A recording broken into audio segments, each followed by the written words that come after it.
now. We the talk around town. Alex threw the ball to Smokey for a touchdown. It's fourth down and you don't really want no more. We've been winning from the door. You should check the scoreboard. Check the scoreboard. Welcome back to another episode of the Scoreboard. It's championship weekend. 4 teams are left. 2 of them will be champions. And today we are going to tell you which teams those are. We also have we actually have a lot of news, NFL news to discuss, and a little quiz at the end as well. This one, maybe you can do better at than last week. So this one is about, is this player still active or not, which is pretty straightforward. I will give you a player name. You tell me if they are still active in the NFL or not. We'll get to that after talking about news and then making these predictions. So a lot of people have called this past weekend the most exciting week of football in a long time, especially of the season. And for a divisional playoff round, I think it really lived up to the hype. So we've seen, I think, 4 amazing games, all of which ended on walk-off scores. We've never had that before. Last play of the game was the deciding score in every single one. In 3 of them, it was a walk-off field goal by the road team, which is also a first. We haven't seen that in a long time. So first, I guess we can talk about the Bangles, which is actually the pick that you got right. Yeah. That's the one you got. Yeah, definitely. I mean, it was no flashy offensive flurry game. You know, this wasn't a shootout or anything. It was one in the trenches right here. This was a defensive battle when it all comes down to it. But as I suspected, the number 1 seed didn't quite have enough to put it over the young Bengals here. And Joe Burrow's got to be feeling really confident right now. Now, the bad thing is, look who they got to face next, and probably wouldn't be feeling too confident about it. But, hey, it was a great win, and they're now in the conference championship, which you can't say that if you're a Bengals fan. It's been a long time since you've been to a conference championship. And you can't say, even if you're the biggest Bengals fan ever, you can't claim that you saw this coming. This season, no one expected this. So, in terms of it's weird that the game ended up, they ended up beating the 1 seed. They took a postseason record 9 sacks. Did Joe Burrow, which adds on to his leading the league in sacks taken in the regular season. And to be able to, when does a quarterback who takes the most sacks in the league go to a championship game? Never. It does not happen. Offensive line for the Bengals is terrible. It's the worst pass protecting unit in the entire league. Somehow he's been able to go beat the Raiders and then go beat the 1 seed at Tennessee, taking 9 sacks. It's beyond me. It's incredible. And Joe Burrow is going to be confident himself. He's not going to be too confident in his line, unfortunately. His receiving unit's great. He's playing out of his mind. The offensive line is the crux of that team. That's the problem, because defense has been holding up. And they're doing their part. You know, they did a big part in beating the Titans with taking the ball away and really not stopping but slowing down the return of Derrick Henry. I think it's going to come down to the offensive line for the Bengals and if they're going to be able to hold up. But I guess you could argue that Kansas City has the weakest pass rush out of the remaining teams. So it's gonna be a good one. But the way that Burrow pulled it off is very impressive. I think he's it's a major breakout season, and to me, he should be comeback player of the year. We'll talk about awards probably during the Pro Bowl show that week when we don't have any predictions. But I'm with Burrow on that one. So next up was this one was a good one in some ways, the Packers Niners, so at Lambeau Field, which was a crazy game in many ways. What was your impression of that? Well, a California team went out and played in the cold and actually got a win over the Packers, who should have been fresh and hot and ready to play. I mean, hot considering the weather that was going on, but they should have been on point. Like the game, the team melted. This was more of the Packers losing the game rather than the Niners just going out there and dominating and winning the game, in my opinion. That defense could not hold up when it was time to hold up, and they couldn't stop Garoppolo. I mean, it looked in this game to me like Garoppolo was the better quarterback. And we know that's not true. We know Aaron Rodgers is probably the best quarterback to ever play the game. I'm sure Mahomes and Allen have something to say about that at this point. But, yeah, it's crazy. the Packers just fell apart like they usually do at somewhere in the playoffs. It seems like they do that every year. Somewhere in the playoffs, they melt down, and they just can't get the job done. And it happened to be against the 49ers once again. Feels like clockwork coming in here every late January talking about the Packers and how they somehow screwed it up in the playoffs with everything that they should have. And the last 2 years it was defense, when they got ran over for 300 yards by the Niners, and when they just got completely destroyed by the Bucs last year. It was defensive problems. This time you were playing at the North Pole in a blizzard. There's no, offensive football is impossible under these conditions. Second half, impossible. It was going to be a defensive game. And we always talk about how special teams is a third of the entire operation of the game, and 1/3 phase. In this case, it's more like 70%. Because there was not a lot going with offense, defense. This is not a lot was possible. So special teams becomes even more important. The Packers have the dead last ranked special teams unit in the league, and that flat out lost in the game. The 49ers did not score a touchdown on offense all game. The Packers defense, they did their job. You can give up 13 points and you probably expect to win in other field conditions. But even the Packers defense didn't even give up 13 points. Is my bad. They gave up 6, gave up 2 field goals. But you score, if you're the Packers, you score on the first drive of the game, perfectly fine, everything works out. Then you get that huge, Aaron Rodgers pulls off some magic towards the end of the first half from his own 5-yard line, gets you into the red zone with 30 seconds to go. You get a field goal blocked. Second half, nothing happens. 10-3 up, you get a punt blocked inside your own 20, and you can't locate it, and they recovered for a touchdown. Get the ball, nothing happens, and then the one time your defense cracks and lets Jimmy Garoppolo go down the field for a field goal, and you, on the game-deciding kick, the game-winning field goal, you come out with 10 players on defense. I've never seen a worse special team performance in my life, and I've never seen a special team single-handedly lose a game for a team. Never to this degree, because if there's no special teams mistakes, the Niners might not score, and the game is going to be like a 10-0, 10-3. It's going to be nothing. But having a field goal blocked and a punt blocked, and then not making an effort to block that game-winning field goal, not even being able to bring up, that's a coaching problem. Those sorts of situations, those are not just individual mistakes. Those are organizational coaching issues. And there's also blame for Aaron Rodgers. I'm usually the one who points at everyone else, right? Because usually Aaron Rodgers is kind of already playing that role of fighting by himself. But you could blame him for not playing up to the standard you would expect of specifically Aaron Rodgers. I mentioned the weather conditions incredibly hard. He didn't make any mistakes. He just wasn't the Superman that they could usually rely on him being. At this one time, he wasn't that. He was fine. But the special team, it's unbelievable. I'm a 49ers fan. After the game, I was happy for my team, but then at the same time, it's embarrassing to watch a team screw up like that on special teams. A playoff team, a number 1 seed. I was shocked. And I'm really, I've been banging the table here for 3 years straight, telling Aaron Rodgers to finally go somewhere else. Because how long is he gonna keep up with that? Because he wants to go back to the Super Bowl. That should be his goal, and that's clearly not happening with this organization, and it never will. This is a terrible organization. And I hope that he finally takes a stand and decides to leave this offseason.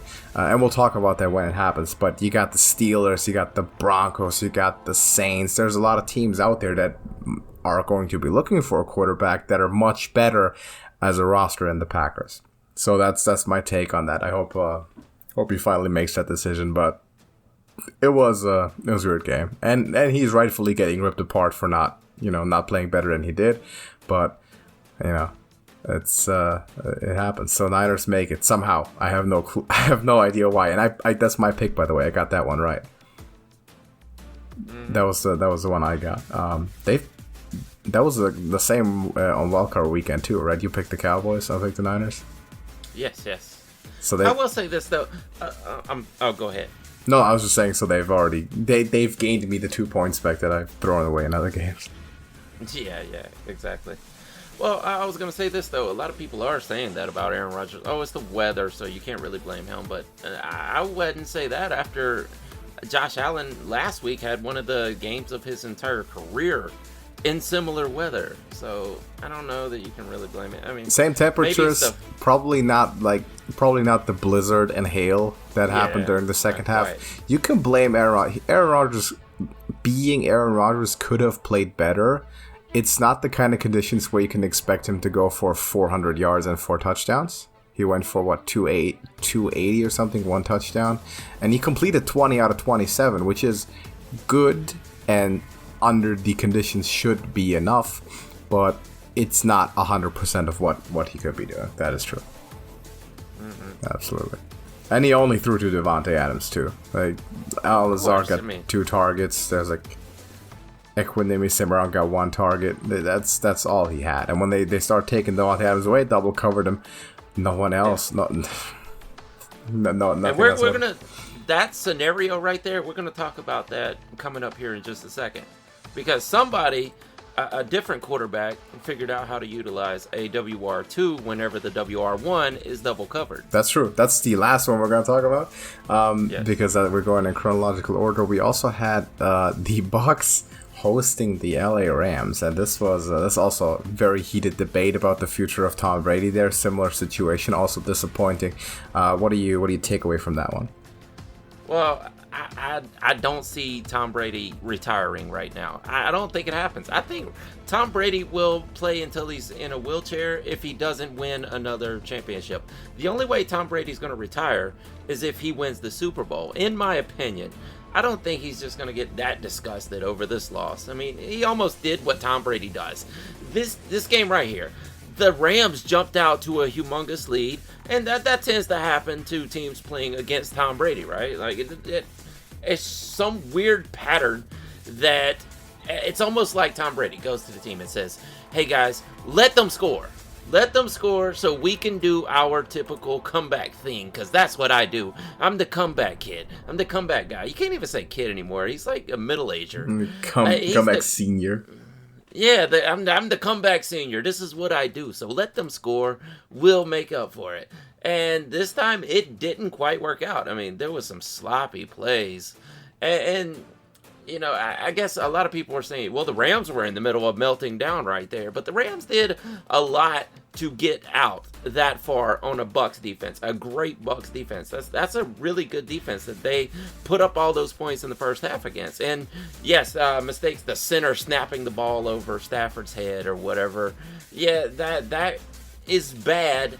But I'm not going to put the blame for that comeback on Matt Stafford, like some people like to do it. You know, they did that to Matt Ryan in the Super Bowl. They're like, oh, it's all his fault. Like, no, it's the defense melting down. That's the defense's fault. They're giving up plays to Tom Brady. They couldn't stop him. They stopped him like crazy in the first half. Second half, they couldn't do anything. Or actually, the fourth quarter, it was where it happened. They just couldn't do anything to stop him. There was that one fumble or whatever, but I don't know. I think the Rams really deserve the win. I'm glad that the Buccaneers are out of it, not only because they're a divisional rival, but because it's Tom Brady, and they did not deserve to win that game. That was plain and simple. The Rams deserved to win that game, and they did. I agree with the last takeaway. They did not deserve to win. That the Bucs and Rams deserved it more. That is true. I don't know how to feel about the result because, of course, I don't really like the Bucs, but the Rams are the Rams. But then I have to think forward towards who I'd rather have the Niners play. So it's kind of a whole kettle of fish there, whole can of worms that I didn't want to open up. But as for the game, I think you mentioned a lot of mistakes. This was the sloppiest game for sure out of the four that we saw. Again, with the Niners and Packers kind of gets a pass a little bit from the weather, but that's not the same excuse in Tampa Bay. Down in Florida, they have nice weather. A lot of mistakes on both sides, and I think the Rams came out on top primarily because they made the second to last mistake. That last mistake was, of course, giving up that huge pass setting up the game-winning field goal, but both teams looked sloppy. That's my main takeaway from that. And as for the future for Tom Brady, I don't know. He didn't play well, and he obviously knows it. And we have very similar discussion there as we do with Aaron Rodgers. I know people like to bring up this stat of quarterback rating. I always mention it's a nonsense stat. It's a joke. It doesn't make sense. People bring it up, and even on like the big TV shows, people talk about it and they take it seriously, which I don't understand at all. But people want to talk about it. Tom Brady had a quarterback rating of 14 on a scale from 1 to 100. That is abysmal. That's abysmally bad, and that's something that they'll have to work out now. Ian Rappaport stated that, who's a relatively trustworthy source on NFL things, stated that this is the first time that the Tom Brady retirement rumors have merit to them, in that he hasn't specifically stated he will be back, which he's done every time so far. But what exactly is coming of that, the future of Brady and also Rodgers, we're gonna have to cover that during the off season, because we can't pick on that right now. But last game we had, and this was the biggest one, or the most exciting one at least, the Bills at Chiefs, and also probably the most controversial one in the way that it ended.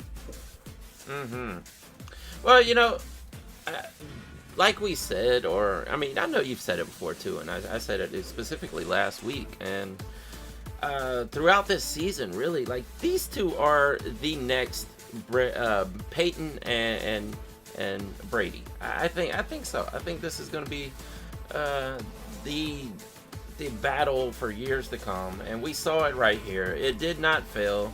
Like, it held up to all of the hype right here. Josh Allen was on fire. Patrick Mahomes was on fire. Both these offenses were firing. And like I said earlier, he figured out, if you double cover Stephon Diggs, I'm going to Gabe Davis. And Gabe Davis had a career game right here. I don't know if he will ever have another game in his entire career like that one. It really was amazing. Who knows? I mean, maybe he's a breakout star next year, but I don't know. I think that's probably a one and done. But you never know. Might work out. Chiefs ended up... this came down to whoever had the ball last is going to win. And that's what happened. The Chiefs just pulled it out. I really wanted to see the Bills win, but it is what it is. Both these teams are worthy of winning. They were both deserved to win, if that was even possible. But KC won. Absolutely. It is what it is. This was a Super Bowl quality game. I think those are the two best teams in the NFL playing against each other. Some people might want to throw in the Rams, but with the offensive firepower, I think those are the two best. And I'm giving the winner of this game the best shot to make it. We also picked the Bills, but here's what's interesting to me though, and I know we're going to talk about the rules and the coin toss and all that. Of course, both quarterbacks were basically perfect, and that's in terms of quarterbacks, the final 2 minutes we've never seen better play. And I like the Brady Manning comparison. A lot of people have drawn that. Obviously, this is going to be a rivalry for a long time. And I'd like to point out the sad anecdote of Justin Herbert being the additional parallel of looking like Phillip Rivers in that dynamic, being on a Chargers team that's lowly enough to not quite make the playoffs, even though he's a great player by himself. So maybe that's going to continue, and history repeats itself in that sense as well. But I mean, Allen and Mahomes were more phenomenal. This is the thing though, for the Bills, you have the greatest postseason by a quarterback in history over the stretch of admittedly only 2 games. He scored 9 touchdowns. Yeah. In 2 games. The record is 12 for the entire postseason. He would have broken the record by the conference championship with a game to go if he won that. Mm-hmm. Which is insane. Gabriel Davis had the best receiving performance in postseason history. Better than anything Jerry Rice has ever done in a single game. You have the number 1 defense in the NFL. And all those things come together, and then you lose the game to a coin flip. And I'm not discrediting Kansas City at all, because they were able to hang with it all the way, every step of the way. And both these teams are incredibly fun to watch and easy to root for. I like both of them. But the rules, or the way that it ended, put such a sour taste on what was supposed to be the game of the year. Because I didn't feel like, even though the Chiefs deserve it just as much as anyone else, I didn't feel like the decision, or the way the game decided, was entirely fair.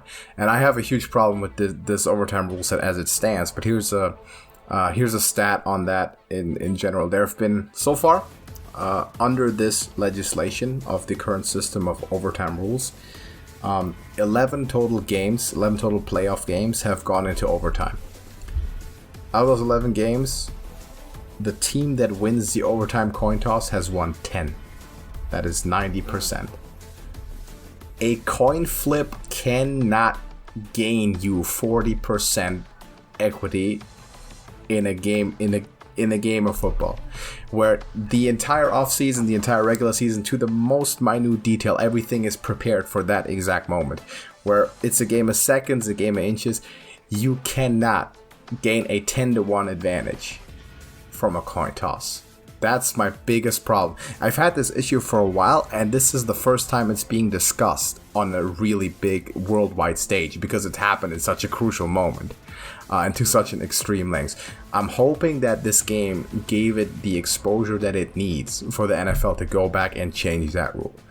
And a lot of people said this is the worst overtime rule set in all of sports, and I agree with that. Imagine if in basketball you flip the coin, and then instead of having a tip-off, you just gave the team that won the coin toss the ball, and by the way, if they score in that possession, the game's over and they win. Yeah, exactly. That's what it feels like. That's what it felt like with those two offenses, because we knew that there was no defensive football being played. There was none at all. It was going to be over. Couldn't be. Especially at that point in the game, there couldn't be, really. All the momentum with offense. So that's the issue I have for that. Still the game of the year.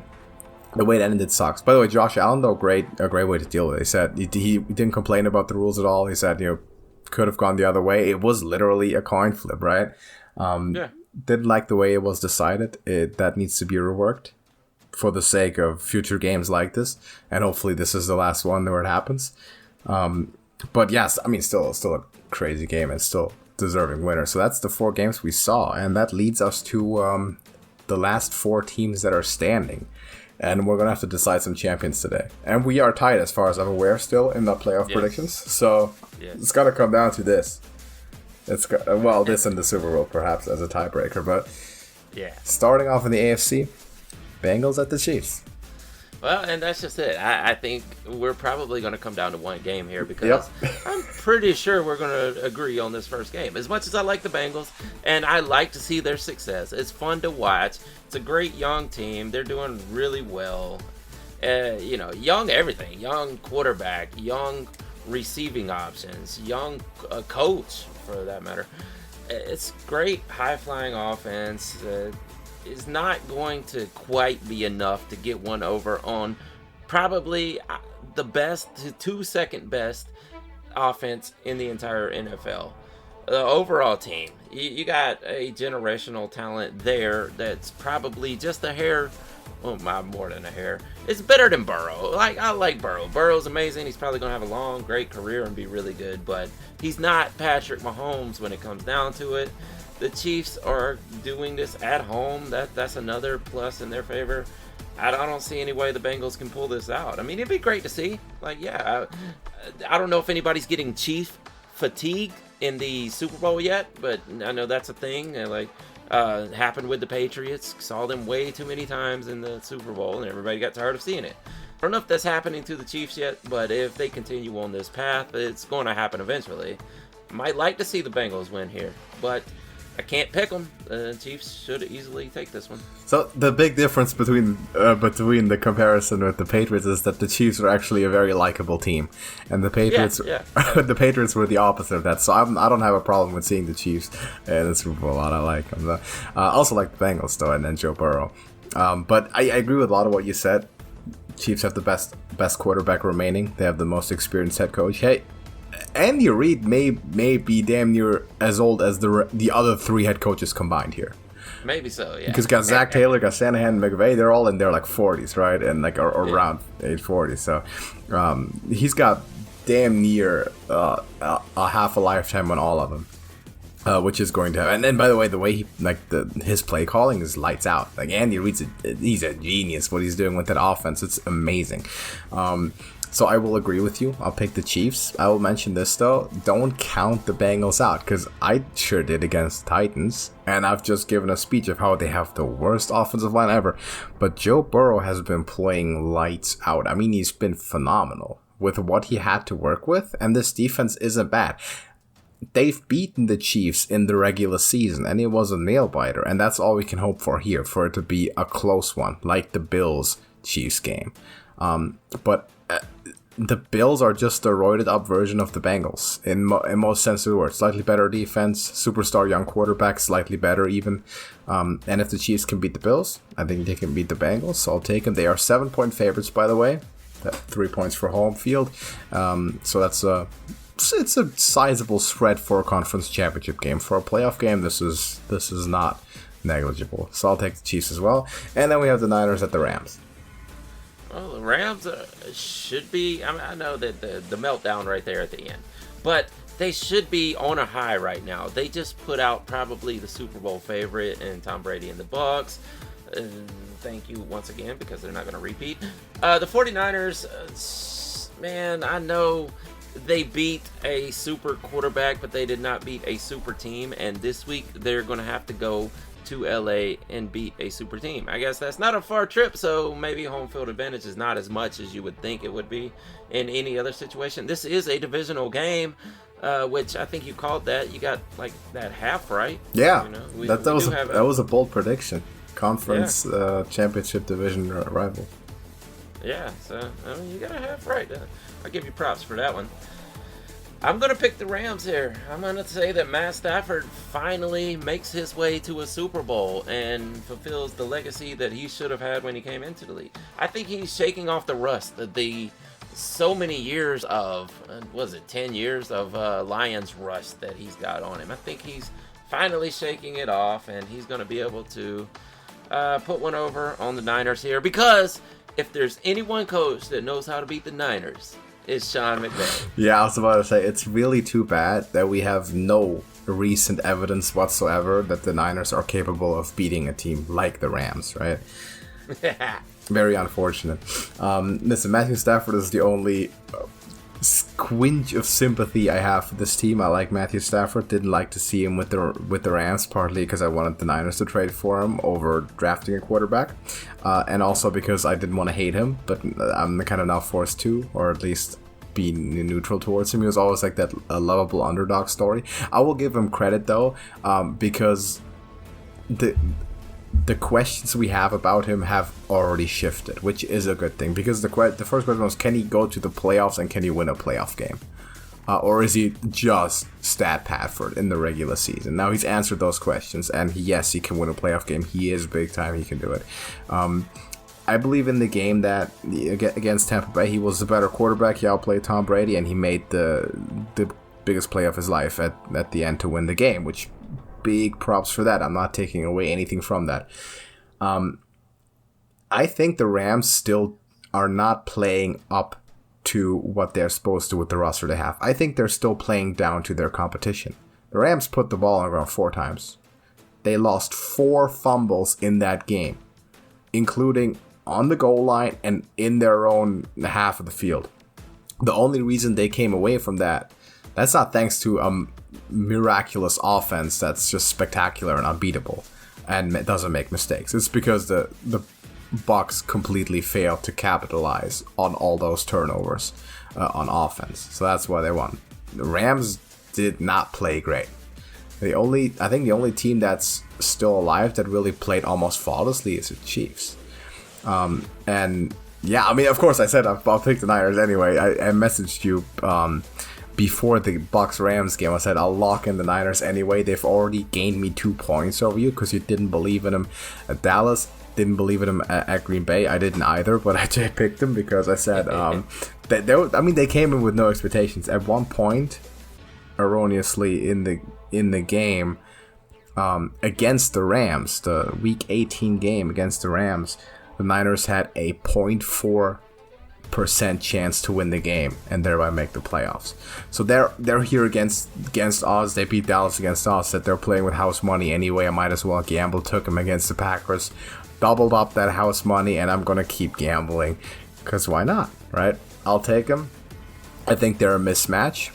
We know they're a mismatch. The Rams are a much better team. They have much more to prove. They have a lot more talent on that team, and I think the Rams and not so much Matthew Stafford anymore, but the Rams are the only team that really has to win out of the remaining teams, because the Bengals, Joe Burrow's already exceeded expectations, and the Chiefs, Patrick Mahomes, we already know they're great, and Patrick Mahomes is great.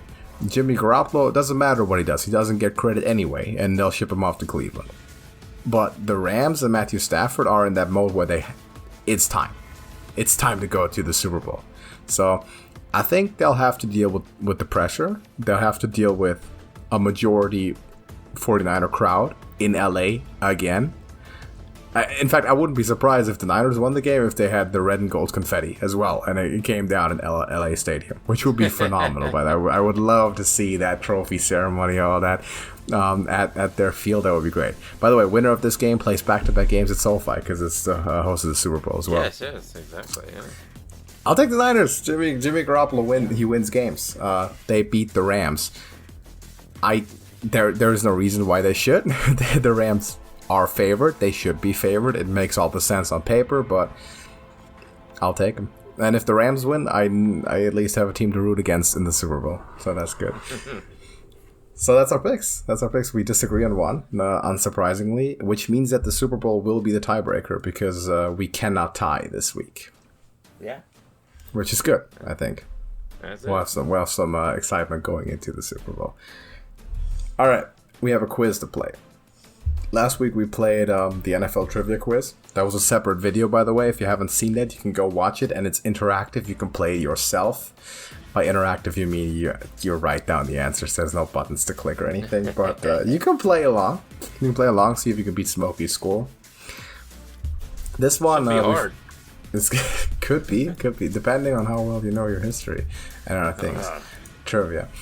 This one is probably one that suits you better because we've played this before, and of course you are a big fantasy pro, and you tend to know current NFL rosters really well. Yeah, as long as they're skill position players. Yeah, not all of them are. Some you love to throw in the defensive guys because you know I don't know the defensive guys, but I tried to keep it about 50-50. Like I tried to balance it well. Some of these are easier than others. I'll say that. And I'll explain the rules one more time. I will name a player, NFL player. All of these names are generally the kind of names that you've last heard about 2 to 3 years ago. And you don't really know that they're retired, but you already don't know that they're still in the league. And that's the point. Tell me if this player is still in the NFL actively or not. Specifically the NFL, if they're playing in Canada or they're signing with the USFL or whatever, it doesn't count. On an NFL roster at this moment is what I'm wanting to hear. So there's 10 names. All right. And gonna start off and try to keep count of the points. First one is Jeremy Macklin. Jeremy Macklin. There is, of course, of Chiefs fame. There is no way. Wait, who did he go to after the Chiefs? I remember he popped up on a roster probably around, 2019? Oh, God. I haven't heard about Jeremy Macklin in quite some time, so I'm going to say no, he is not in the NFL. You're correct on that one. He was last on a roster with the Baltimore Ravens in 2017, which is actually actually quite a long time ago. Yeah. Reggie Ragland. Reggie Ragland. Yeah, Reggie Ragland is still on a roster. That's correct. Yeah. That's correct. He's with the New York Giants. at this point. One of the famous linebackers from that huge 13-14 Alabama defense. Yeah. I couldn't place the team right away, but I know I've heard him in the news this year, or at least in games. If I recall, he was drafted by the Buffalo Bills. By the Bills, and then I'm not sure if he was involved in that trade with Kiko Alonso, or if that was someone else, but he's now with the Giants, which not a great place to be. But that's another point. Next up is Dontari Poe. Dontari Poe. Oh my God. Now, I gotta say no. I haven't heard about Dontari Poe. Of course, Falcons for a while. Then with the Panthers. Hold on. Did he go to another team? Oh God, because it wasn't really that long ago. I'll say yes. He's still in the NFL. He is not in the NFL anymore. Really?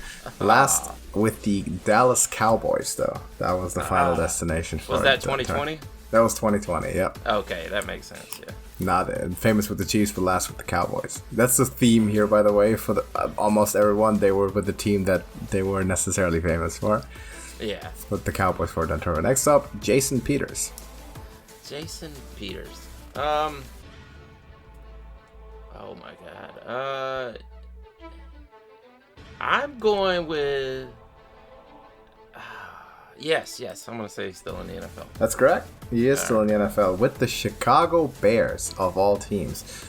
Known for the Eagles for a long time. He signed with the Bears just in 2021, and he's still on that roster. How his future is going to look going into 2022, we don't know, but at the moment he's still in it. I'm picking my picks based on how recently I last know a team that they signed with. So yeah. If it's like 2019, 2020, I'm like, yes, they're still in the NFL. Exactly. Yeah, possible. Xavier Rhodes. Yeah.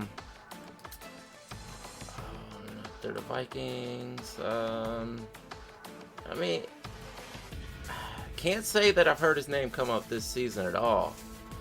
But he's still, as recently as a couple years ago, he was a great shutdown cornerback still. I'm going to say yeah.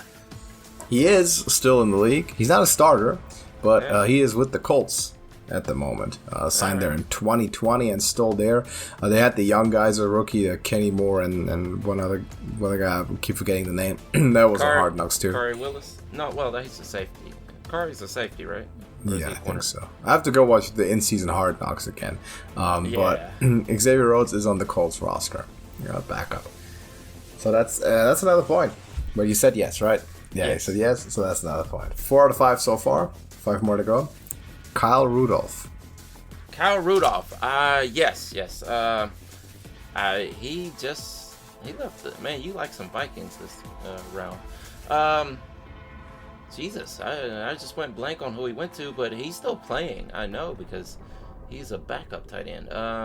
Is it the Giants? It is the Giants. That is the deep fantasy knowledge coming through right there. Because I would have no idea. I would remember him last 2-3 years ago, Minnesota. I would have said he's gone. But yes, he is a backup for the New York Giants since 2021. Yeah. Next one is Manti Te'o.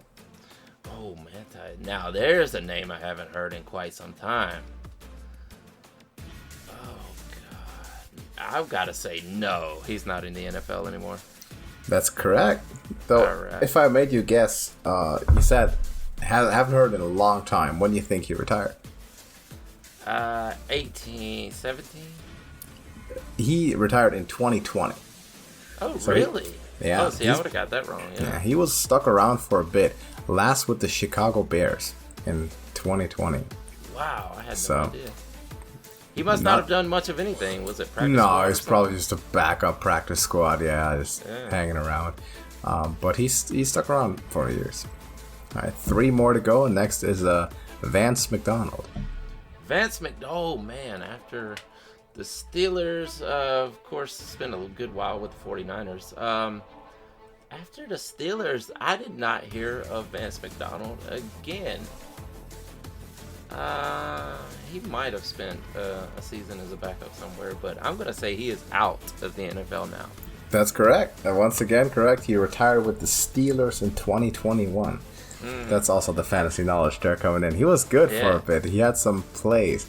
I remember there was some point in him when he was the number one tight end for the Steelers. Kind of Eric Ebron was hurt in the 2020 season. Oh, I remember like a 3 touchdown game he had with the Steelers at one point. But he just decided to hang it up. Next up, Gerald McCoy. Gerald McCoy. Okay. He left the Bucs. Where did he go after the Bucs?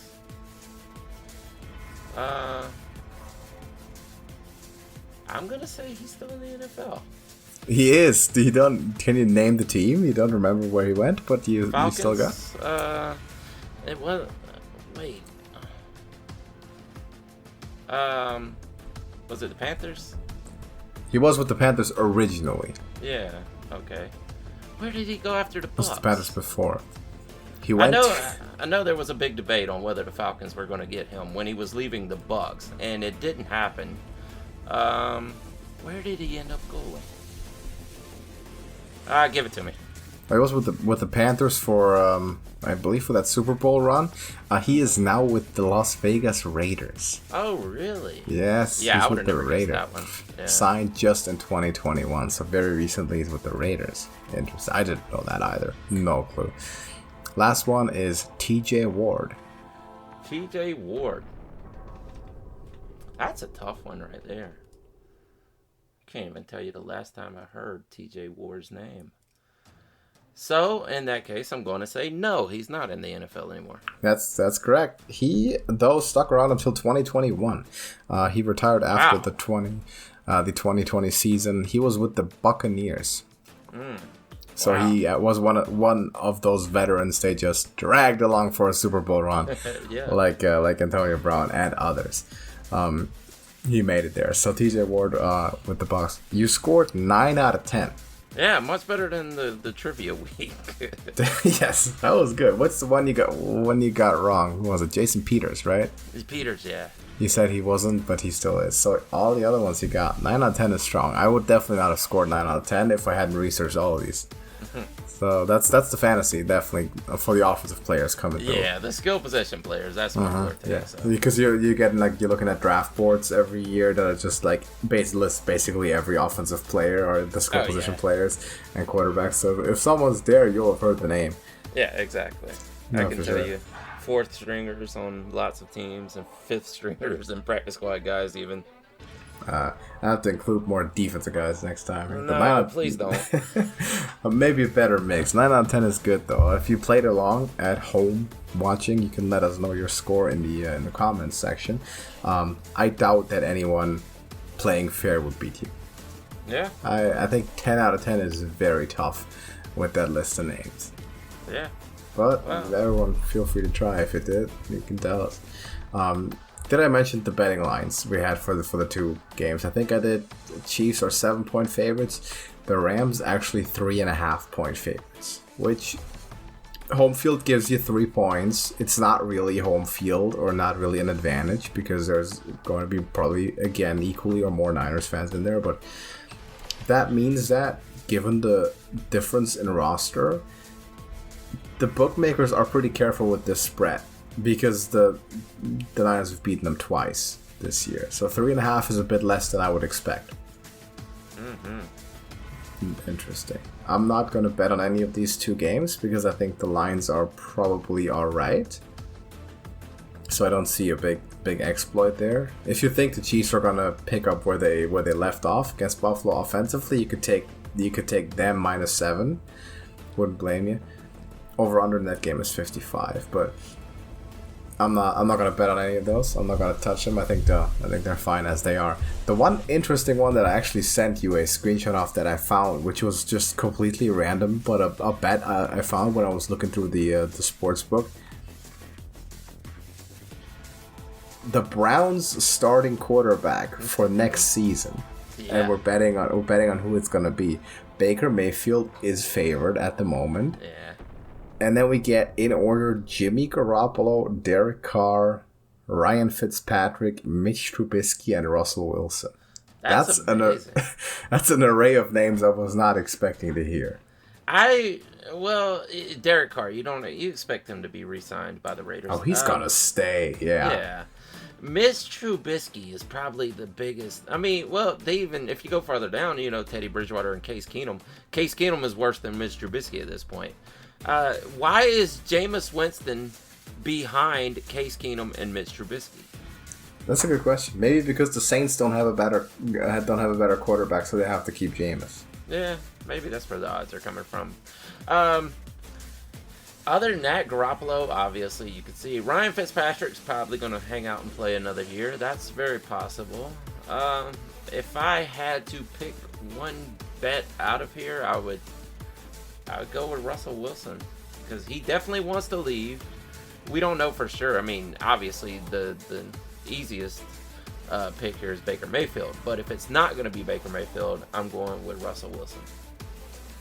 Wilson, I will say this. I would like it for it to be Wilson because there's no conflict of interest. I don't like the Browns. I don't like Russell Wilson. It will be easy. A very easy team for me to hate. What I really don't want to see is Garoppolo because that's going to leave me some conflicts. Because I like Garoppolo. He's great. Yeah. People don't give him credit. George Kittle said it best. It's incredible the kind of shit he takes from the media every single day when he only does ever win. I've also gotten into the habit of tweeting out like a 2-week frequency that Jimmy Garoppolo does in fact have a higher career passer rating than Tom Brady and Drew Brees and several other quarterbacks. Just making sure the information gets out there. It's still the case. It's still true. And also 70% winning percentage. Well, at one point in time, he was pegged as the next Tom Brady. And somehow now he's not anymore, and I have I don't know why. I don't. There's nothing flashy about Garoppolo. Is there flashy things about Tom Brady other than those fourth quarter comebacks? That's what it is about Brady. Yeah. Well, you don't have to come back in fourth quarters if you run the ball 50 times. It's just it depends on what offense you're in, right? Yeah, I agree with it. I ain't saying you're wrong. I mean, the guy does win. That's a fact. He's winning. He's winning. If he wins this game on Sunday, he will have started 2 full seasons in the NFL as a starter. He will have gone to the Super Bowl in both. Every time he starts a full season, he goes to the Super Bowl, and by the way, they're going to kick him out in the offseason. Mm-hmm. What do you have? What more do you want out of a starting quarterback? I get the injuries are the issue, right? Because he's been there for so long and he's missed damn near as many games as he's played, and you can't have that from a quarterback. And Jameis Winston has the same problem. Mm-hmm. And Baker Mayfield, to a degree, is starting to develop that same issue as well. And that's why eventually he's going to have to go. If you can't rely on him, he's not worth that kind of money. But he's going to go somewhere. Hopefully, stay healthy. And if he does, he's going to win. He's going to keep winning. And Trey Lance better work out, because if he does not, there's problems. Well, that's just it. I don't know. I could see Garoppolo staying there for more years because Shanahan's got to look at it and go, is this going to be the next Jordan Love that I drafted here? Yeah, it's very possible. Like, he may not be worth the draft pick. I mean, Trey Lance has like the potential that he has is incredible, and I get why people get impatient with him, because you see Josh Allen on a week-to-week basis, and you think like this is the same kind of guy, this could be him. But how long does it take him to get there? He's not going to be that in his rookie year. Josh Allen he's better than. Yeah, he's better than Jordan Love. He's definitely more talented than Jordan Love, and also Jimmy Garoppolo isn't exactly Aaron Rodgers. I'll not give him quite that. By the way, Jordan Love next year, tough spot. Yeah. You inherit the Packers. All of a sudden, there's no Aaron Rodgers, and the whole house of cards collapses, because this is I've said it a million times. This is a bottom 5 roster in the NFL. This team's terrible, and they're going to fall out of the playoffs entirely. That's my hot take, my bold prediction for next year. If no Aaron Rodgers, Packers miss the playoffs in a soft division. And the weight of the world is going to be on his shoulders on top of that. I mean, it's the Packers. The Packers win. That's all they've ever done. Their entire existence is win. They've always had phenomenal quarterbacks doing it. Jordan Love takes over, he's got the weight of the entire world on his shoulders, and I don't know that he's good enough to hold up to that. And maybe they draft somebody this year, who knows? But half of the Packers fan base has never experienced a time without a Hall of Fame quarterback. Yeah, exactly. I know what it's like. Yeah. How many playoffs go by where you don't see the Packers? Like, it doesn't happen. This is actually a fun stat I looked up. I wanted to bring that up earlier on the show. This year is going to be the first conference championship weekend without either Tom Brady and Aaron Rodgers since 2009. Oh, wow. So 13 years. Yeah, that's believable. Yeah. It's incredible. 13 years, first time no Rodgers or Brady in the conference championship. Revolutionary times in the NFL. Young quarterbacks, young coaches everywhere. Yeah. You want to quickly touch on, because we mentioned Jameis Winston, on Sean Payton stepping down. That's the terminology that he used from the Saints head coaching position. The terminology that I would prefer to use is jumping ship, or leaving the sinking ship, because the Saints are in a bad way. Did not really recover well from the Drew Brees retirement. Obviously missed the playoffs thanks to an incredible choke job by the Rams in week 18, no less. But Jameis gets hurt early in the season. You're working with a patchwork at quarterback. Like, Alvin Kamara is sort of your only real piece on offense, because Michael Thomas can't stay healthy. Apparently, gets hurt too. You're $70 million over cap space. You're not going to get a veteran quarterback. No. You don't have the money. You can't. You're not in the race for an Aaron Rodgers, Russell Wilson, Jimmy G, whoever. You could draft one. You could gamble on Jameis Winston and hope he stays healthy. But this team's not looking good at all. I think they're heading in a bad direction, and I'm not surprised that Sean Payton doesn't want any part of it. Now, what we don't know is if he's actually retiring from coaching football. He's going to go do some TV, or if he's just leaving the Saints organization and he'll interview for other jobs. Mm-hmm. And I've heard people throw the name around in relation to the Dallas Cowboys. How about that? I was just thinking that. What job is cut up for him? I mean, I don't see him going to the Vikings or something like that. Cowboys seems to be ready-made for him. I wouldn't be surprised if Jerry Jones has already talked to him before he made the decision to step in. Yeah, he clearly doesn't want to go to a team and rebuild it, because that's exactly what the Saints are going to do now. He wants to go to a team that's ready, that's built, and that's ready to win. And of course, with those teams, oftentimes there's not a lot of head coaching opportunities that open up, because generally those teams tend to be successful. And the Vikings don't really know where they're at, and then you get places like the Giants or the Jags or the Texans. He doesn't want to go to any of those places. Why would you? Right? Then you're still better off in New Orleans, probably. Yeah. Dallas is interesting, and I'm curious to see if they fire Mike McCarthy to replace him with Sean Payton. I don't think McCarthy was their number one option in the first place. I mean, Jones, when Garrett left, I think McCarthy was probably just the winningest coach that was out there and available. I could definitely see him switching up and saying, "Okay, it's Sean's time." Yeah, that possible. The question is Sean Payton gonna be pushed around the same way? Because we know that, like, the head coach in Dallas is head coach in title only. They have no say. Like, they have no say about who makes the final 53-man roster. No say about who gets traded, who's gonna practice, who's gonna sit out. They're a figurehead, because Jerry Jones pulls the strings everywhere. And by the way, that is the reason that the Cowboys have not been successful for so many decades, and it's great. It's great. I love to see it, but that's the reality there. And the question is, not every head coach is made for that. McCarthy is, because he's used to sitting on the sidelines clapping, playing second fiddle in Green Bay when Aaron Rodgers piloted the ship and took him to the Super Bowl, and had a lot of winning seasons. By the way, the Packers got better after Mike McCarthy left. I don't know if you noticed that, but Matt LaFleur, first-time head coach, same shitty team, but Aaron Rodgers, they improved. in terms of record, in terms of seeding, and not this year, but playoff success since Mike McCarthy left. So that Super Bowl winning head coach title, bit of false advertising, though it's technically correct.